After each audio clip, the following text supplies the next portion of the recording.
दुनिया में, सारे वर्ल्ड में, विश्व में जितने भी दर्शन, जितने भी पंथ, संप्रदाय, जातियाँ, जितने भी ये धर्म चलते हैं, आपको ये पता होना चाहिए तो दुनिया के सारे दर्शनों में जो ऊंचाई भारतीय दर्शन को मिली हुई है, जो गहराई भारतीय दर्शनों को मिली है, पाश्चात्य दर्शन कभी उस गहराई तक नहीं पहुंच पाए। पाश्चात्य दर्शन शरीर के विज्ञान पे प्रारंभ होते हैं और मन के विज्ञान पे खत्म हो जाते हैं। उनके यहाँ आत्मा नाम का कोई विज्ञान नहीं है। केवल दुनिया में भारतीय दर्शन है जो शरीर के विज्ञान, मन के विज्ञान पे तो ज़्यादा ध्यान देते ही नहीं, वे आत्मविज्ञान पर खोज करते हैं। जो आत्मा, जो शाश्वत तत्व है, जो चैतन्य तत्व है, जो ज्ञान मीमांसा है, जो जानने देखने वाला तत्व है, उस पर जो खोज करते हैं वे भारतीय दर्शन बहुत गहरे और बहुत ऊंचे हैं। लेकिन ये बात यहीं तक आकर नहीं रुकती। भारतीय दर्शनों में भी जो सबसे ऊंचाई को छूता है, जो सबसे ऊंचा है, वो जैन दर्शन है। क्योंकि अन्य दर्शन में आत्मा की चर्चा तो है, लेकिन आत्मा गुलाम है। उस आत्मा का कर्ता धर्ता कोई ईश्वर है, कोई और है। परमात्मा अलग है, आत्मा अलग है। पाश्चात्य दर्शन तो आत्मा की बात ही नहीं करते और भारतीय दर्शन आत्मा की बात करते हैं, लेकिन उनमें आत्मा को गुलाम, ईश्वर कर्तावादी, समझ में आया? और वो सब परंपरा, लेकिन उसमें भी एक जो श्रवण परंपरा है, जो अनादि अनंत निरंतर शाश्वत दर्शन जैन दर्शन है, उसकी कुछ बात ही निराली है। वो ये कहता है कि यह शाश्वत तत्व आत्मा अनादि अनंत तो है ही, लेकिन ये किसी का गुलाम नहीं है, ये स्वतंत्र है। और खाली ये स्वतंत्र नहीं है, प्रत्येक द्रव्य स्वतंत्र है, एक एक पुद्गल परमाणु स्वतंत्र है, एक एक पर्याय स्वतंत्र है, एक एक परिणाम स्वतंत्र है। एक पुद्गल परमाणु का कैसा परिणमन होना है, ये भी उसकी योग्यता डिसाइड करता है। कोई दूसरा उसको डिसाइड करने वाला इस तीन लोक में नहीं है, नथिंग। ये जैन दर्शन है। अब जैन दर्शन की जो सबसे बड़ी विशेषता है वो है वीतरागता। वो ये कहता है कि दुनिया में कोई भी जीव, कोई भी प्राणी, कोई भी मनुष्य राग द्वेष करके सुखी नहीं हो सकता। और ये बात तर्क से, युक्ति से, वैज्ञानिक दृष्टिकोण से बड़े बड़े मनोवैज्ञानिक भी स्वीकार करते हैं कि ये बात बिल्कुल परम सत्य है। अगर हमारे अंदर राग द्वेष रहेगा, अगर हमारे अंदर चिंताएं रहेंगी, कसाय रहेगी, तो हम आकुलता का ही वेदन करेंगे, दुख का ही वेदन करेंगे, सुख की अनुभूति नहीं हो सकती। अब जो दुनिया में जितने भी दर्शन हैं, उसमें भी भारतीय दर्शन है, उनमें जितनी भी चर्चा है, जो कुछ भी बाहरी जीवन है कि साहब वो राजा है, वो ऐसे थे, वो ज्ञानी थे, वो सारा जैन दर्शन में चौथे गुण स्थान में आके खत्म हो जाता है।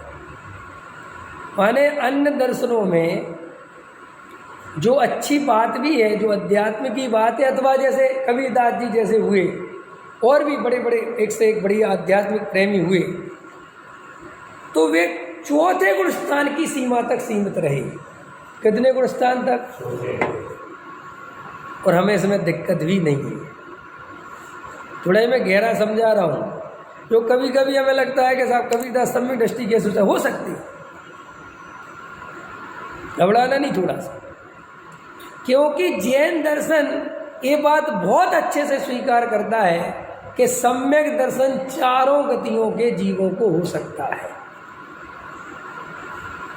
और अगर कोई जीव इस आत्मा का सही स्वरूप समझकर राग देश से रहित वीतरागता को स्वीकार कर ले। वीतरागता माने ना किसी से राग ना किसी से द्वेष। समझ में आया? कोई भगवान करता धरता नहीं है। और इस सत्य को जो पहचान ले तो भले ही उसके जीवन में वो किसी भी पंथ संप्रदाय में हो, लेकिन ना वो भगवान से कभी कुछ मांगेगा, ना भगवान के सामने गिड़गिड़ाएगा और ना भगवान के प्रति वो कर्तव्य से भरेगा। और अगर वो इस जीवन को आगे चल के अपने स्वरूप में जाएगा तो चौथे गुण स्थान में जा सकता है, नथिंग प्रॉब्लम। लेकिन जैन दर्शन चौथे गुण स्थान अकेले का नाम नहीं है। जैन दर्शन इससे आगे चलता है जो दुनिया का कोई दर्शन नहीं चलता। इसलिए ये जो नग्न दिगंबरपना है, मैं यहाँ तक लाना चाहता था। ये जो नग्न दिगंबरपना है कि नग्न हो जाना, वस्त्र का धागा भी तन पे नहीं रखना, रंच मात्र भी परिग्रह नहीं रखना, ये बात दुनिया को समझ में नहीं आती, क्योंकि उनके यहाँ इसके आगे की कहानी लिखी नहीं है।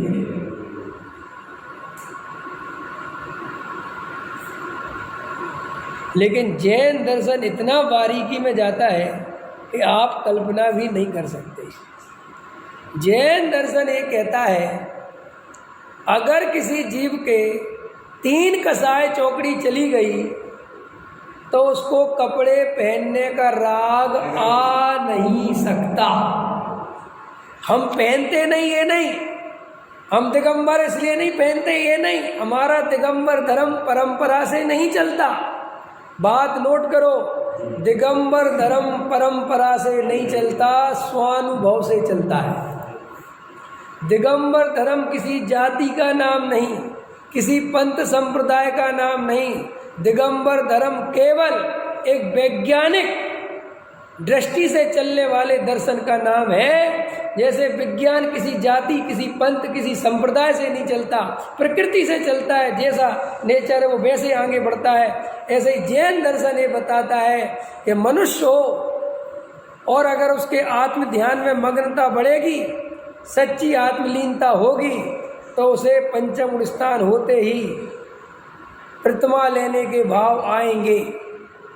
उसे अपने आप ही खाने पीने की प्रवृत्ति कम हो जाएगी। उसे अपने आप ही घूमने फिरने, ओढ़ने पहनने, घूमने, रंग राग की प्रवृत्ति कम हो जाएगी।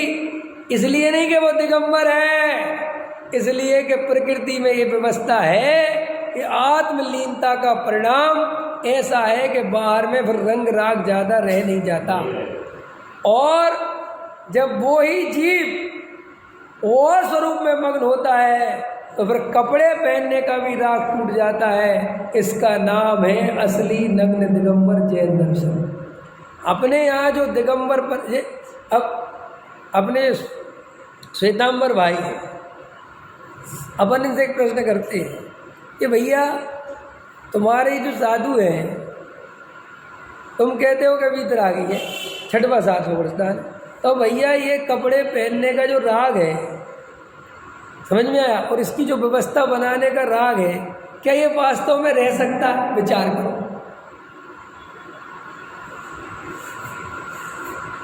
और ये तो सारे श्वेतांबर भाई भी जानते हैं, सारे दिगंबर भी जानते हैं, इतिहास को झुटलाया तो नहीं जा सकता।